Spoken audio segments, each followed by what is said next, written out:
First, let's talk about the bright spot of North America. It started great. The memes were flying. North Americans were extremely happy. I bet you were waving your headband above your head and you were just chanting and screaming and pounding your chest, just like we all were, as Team Liquid pulled off the upset and claimed the MSI 2019 championship from G2's grasp and defeated them in groups. And it was fun to watch. It was impressive, and Team Liquid looked good in this one, and they drafted well too, Tyler.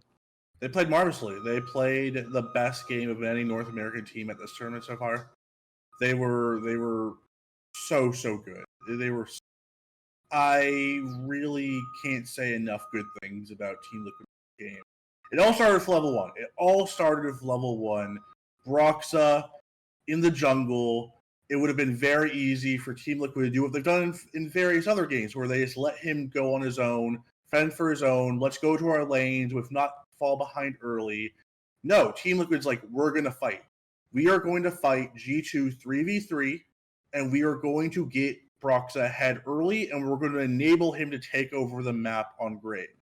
Core JJ with the perfect set, level 1, getting that first kill for Team Liquid and just jettisoning them right ahead of that game and just giving them that extra motivation, that extra punch to throw Yankos in the gutter, get Broxa ahead, and just let everything to kind of roll from there. And from there, that kind of level 1 just opens up the entire map for Broxa, letting him have free reign of the entire jungle, which again leads to a much easier time for the rest of the team. And from there, it was marvelous. It was so good to see Core JJ roaming around the map. And as I said in our previous segment of TSM, we really haven't seen much of Speakin' Biofrost, duo. I don't really remember any really big moments between those two players affecting the game. Or today, with Broxa on Graves and Core JJ on the set, his first time playing set, they were doing everything, and they were starting everything. They were bringing in perks on the Ashe. They were making him ineffective and useless. They were getting these fights that they weren't getting in the other games. They were being proactive, and they were taking the game in their own hands, and they were making G2 chase them from the get-go. And it wasn't perfect in terms of just like a cleanest game possible. Like, there are a few fights where Core JJ went in and he went far too early, or he would get caught out because he wanted to make a big play and he was at 20% health and just gets blown up instantly. But they were always putting on the pressure. So even when they had a misstep, they were always going somewhere else on the map. And when you are playing G2, they are a team that will always go into the mud with you. They will get into the mud with you. If you want to fight them head on, they're most likely going to take on that challenge, unless they're a team like a Damwon or Top Esports, where I think G2 might respect them a bit more and try to play more respectfully. But a Team Liquid game, when they're 2-0 in the group, they're feeling confident. They wanted to fight Team Liquid, and I feel like Team Liquid, as Broxa said in his post-game interview on the official broadcast, they had nothing to lose. They came in and basically said, we are going to take the fight to G2. We know they're going to fight us back, and we're going to leave it all out on Summoner's Rift. And that's what they did, and they won the game. And could not say more good things about today. From Jat's draft to the backing up of Broxa in level 1 to get them ahead, to Core JJ's set, 1 to 5, all 5 members should be very proud of what they played today. They played at a level that is worthy to be at Worlds. And if they could play at this level again against Suning and G2, who knows what could happen. But for one day, for one game, Team Liquid looked like a real, true Worlds contender team. Don't know if that'll happen again this tournament, but for one day, it happened.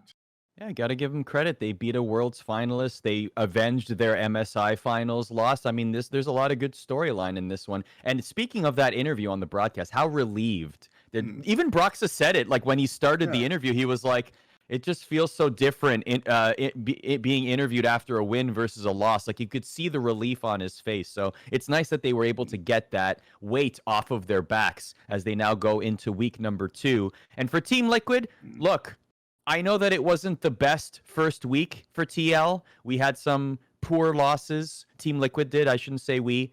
Machi Esports being one of the glaring ones. But realistically, they're only one win behind. They're 1-2. Suning is 2-1. G2 is 2-1. So as much as TSM has their fate in their hands, needing to win 3 in a row, and that does definitely seem unlikely given what happened in week 1, TL still have a higher probability on paper here, and they're only 1 win behind, Tyler. It comes down to their first game on Thursday. G2 Liquid starting off the Group A ending, day of games where everyone plays each other on one day to figure out who's going to make it to the quarter.